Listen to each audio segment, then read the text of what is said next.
This week on Lemon's Car Spotting.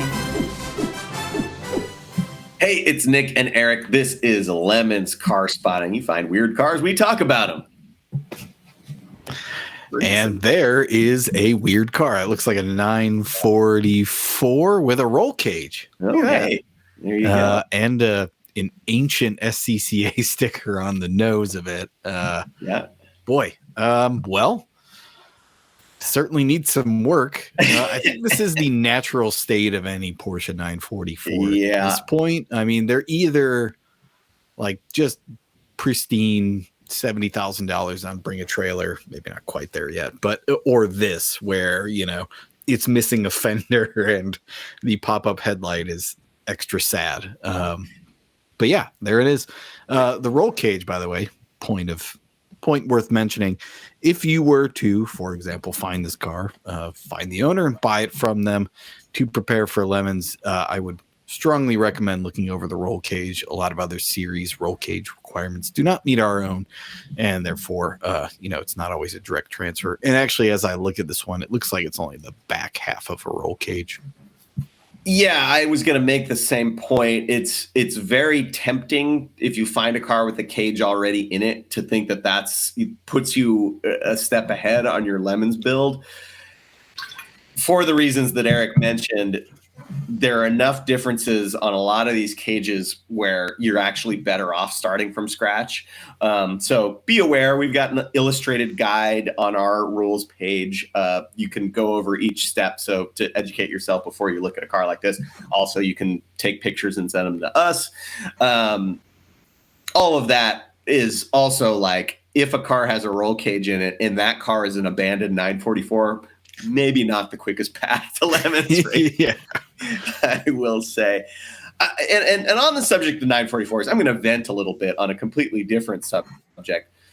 I was watching a YouTube video, and then one of the sponsored ads attached to that video was some kind of artisanal hipster 944 safari camping situation. I think it was an ad for the roof rack. There's a company that makes a 944 specific roof rack.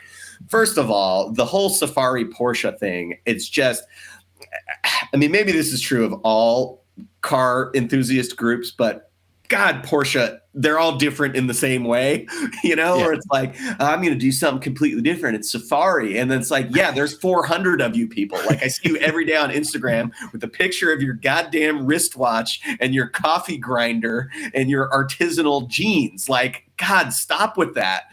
And then, of course, this commercial is like, it's a film by so-and-so. It's probably shot on film because that's what these folks like to do. And it's just that whole culture. Look, to each their own. I love Bozozoku, donks, monster trucks. Like, I like people doing different things with their car. There's something about that is so precious and pretentious that I just cannot get behind it. That's my vent for the day. Let us know in the comments if you disagree with Nick. If you're a 944 filmmaker and artisanal camper, let us know in the comments. Yeah. Oh, man. Now, see, this I'm much more excited about. This makes me a lot happier than a Safari 944. Let me tell you, it is a drop top Chrysler 300 lowrider. It's totally sweet. Boy, based on the leaves around it, there's leaves inside of it. Oh, Jesus. What a thing. I mean, here's the thing. You know that the roof chop was done poorly because why wouldn't it be? This car was never designed to have the roof cut off it, and it's probably incredibly floppy. But good Lord, look at the pinstriping, look at the airbrush work on the side. It's perfectly executed for what they were given mechanically. Man, 10 out of 10. I just the roof chop. I like how it angles backwards. Like, like you got the A pillar and then the B pillar gets shorter and shorter. It actually works. It actually creates sort of the illusion of the shape that kind of makes the whole thing happen. Yeah, I'm into it. I do have one question, which is, does it actually have a top? Because I'm not sure that it does. I'm gonna go ahead and say no. Yeah. Oh man. Meant to be That's garage actually- kept, was not. Oh, Uh, speaking of things that are also better than Safari Porsches, I love this so much. The first time I saw one of these was God, it's so good. on a Lemons rally. Somebody brought these. Actually, it wasn't the same as this one. It was the bullet nose Ford.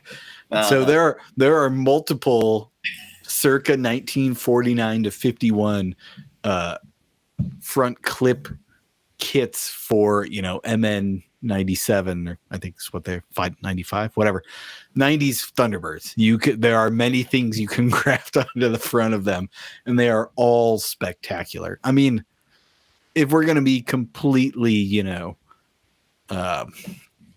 removed from the situation, yes, it is objectively ugly and horrible in every way. Yeah. And therefore is a perfect modification to make it Right. vehicle. Yeah. You have to get yourself into the Lemons mind state, which is what's bad is good. Right. It's incredibly bad. And then I remember, I don't know, they were ads or magazine articles or what, when these were new, and people with a straight face, not everybody, of course, but people with a straight face were saying things like all of the comforts, but the style, all the comforts of a modern car, but the style of the 1950s.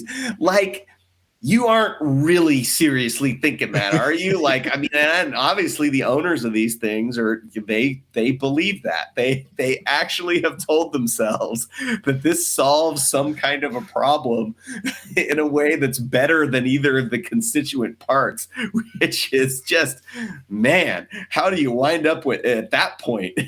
It's something. Let me posit to you something. Let's say you're a BMW guy and you want to race a BMW in Lemons. Now, there is nothing to stop you from acquiring a 1994 Thunderbird and putting this on the nose and then putting a BMW motor into this thing. And then you have the most perfect vehicle that has ever existed. If you're a BMW guy, it's got independent rear suspension, because these had IRS. It was like the big thing that people actually want these for. And then you have the motor that you want. Yeah, there's some suspension difficulties and it's a little heavy, but I mean, I think it's a perfect idea for anybody who can't decide on, if they have a boring car, how they want to proceed. Well, and maybe, and you, Eric, as a chief high-level Lemons judge, I think the biggest advantage of doing something like that is the judges will just be like, yeah, whatever. Sail right through. Yeah. What kind of BMW motor is that? We don't care. Just go. Yeah. If you're the kind of person that oh man, that race, the judges gave me a hard time, but that race they did, I don't know what to expect. If you want consistency in your BMW experience, right, do this, and the judges will just be like, you're good. I mean, the shortcut is just put the 51 Ford body onto a BMW, which would also work. Happy to work with you on that too. So, yep. Indeed, man, this is a good week already. It's been great. Yeah. Oh man, and the hits keep on coming. You got, oh man. So this person is an American car enthusiast. You got yourself a early 60s Galaxy, which is cool, a Chevette, which is not cool, but kind of interesting at this point for being rare, and you got an HHR. Man. I think it's a Citation also, but it doesn't actually. Oh God, you're right. Yeah, you're totally right. I think that's somehow worse. This was one of those ones where the photo pops up and you're like, oh, that's interesting. And your eye moves from left to right as you add up the constituent pieces. And you get a pretty good picture. Honestly, boy, why? Here's a question to ask. Why do they have the Citation? Yeah, because I mean, like, I could totally see a person of a certain age, and we have been very ageist on here, let's Yeah. be honest. But a person of a certain age is the kind of person to have a 63 Galaxy and an HHR. Right. Where the Citation fits, I couldn't tell you. I'm just still blown away by the fact, I mistook it for a Chevette, and God, how similar they really are from the rear. The shape and just everything is very similar. The Citation is wider, I guess, is sort of the big distinguishing feature. It's bigger. If you saw them side by side, you'd be like, oh, well, that makes sense. But vacuum next to a giant 63 Galaxy and a blobby HHR, it's kind of hard to tell size. Right. Yeah. I would say that so to go back to your question of why Citation, I mean, I guess it's just, marks along the trail for this person that, at different points in their life, they got a car and then they never got rid of them as they moved forward. Because I could see a person with a Galaxy buying a Citation at some point. In fact, my grandmother, they had big Pontiacs in the 50s and 60s, and she did wind up with the Pontiac Phoenix, which is the same car as the Citation, right? By the time I came around in the 80s. So I could see the logic there. And then, I suppose an HHR is a natural progression from the Citation. That is the best way to come into HHR ownership, by the way, because you would feel like you had, you would feel going from the Citation to the HHR like you were driving a Ferrari 458 Italia. Like it would just be like, oh my God, it moves. Oh yeah, well, and that's the thing. Like we knock the HHR fairly regularly and for pretty legitimate reasons. But man, if you got one and just drove it around, it's a competent, it's a cromulent vehicle. Let's say perfectly cromulent. Yeah, and but that being cromulent, the Citation was not cromulent. No. And so, your driving experience would be highly embiggened by moving from a Citation to an HHR. No question. Yeah. Oh, dude. So good. All right. Rambler, I think. Sure. That's what I'm looking at. Huh. I think that, I can see American on the front. Yeah. This looks like a later Rambler, probably close to the end of the Rambler model run, like late 60s. Yeah. I don't know. There's not a lot to say about these, and that was kind of by design. This is probably around the time that they switched to AMC badging. And, Rambler was always like the most conservative design-wise of the companies building cars. So the Lark was an adventurous design by comparison to the Rambler American or Rambler Classic, I think it was the compact. Doesn't really matter. The naming doesn't make any sense. They all had inline sixes. Some of them had a V8 option. This one probably isn't that. This one looks pretty base model with the Steelies, which have been rattle canned green. This is an interesting car in that it's just somebody's daily driver, whoever this is, or it's, their regularly driven project car, I think. Yeah. All of that. I mean, the one design feature that it has that is semi-snazzy is the wraparound back window, which kind of creates a cool roofline effect. But otherwise, it's somebody's just driving it as a car, which is interesting. But when I say driving it, I mean, it's got big tires in the back, which means one of two things. It's some kind of sleeper, or he went down to Bob's Tires and said, "Bob, what do you got for $20? Don't care what it is," and then wound up with this mismatched set. The other thing I just noticed: note the angle of attack here. Is this a car that just stopped in that location, or Was it dumped off of a trailer? Who knows? Yeah. Fascinating bit of cartitude there. Yeah, I don't know. Yeah. Bizarre. Yeah. That All right. rear tire barely fits in the wheel well. So I'd be a little concerned about that. Yeah. Hey, let's be glass half full people and say that it was some kind of drag sleeper with I don't know, an AMC 360, I guess would be, or a 401. Yeah. We'll go with it.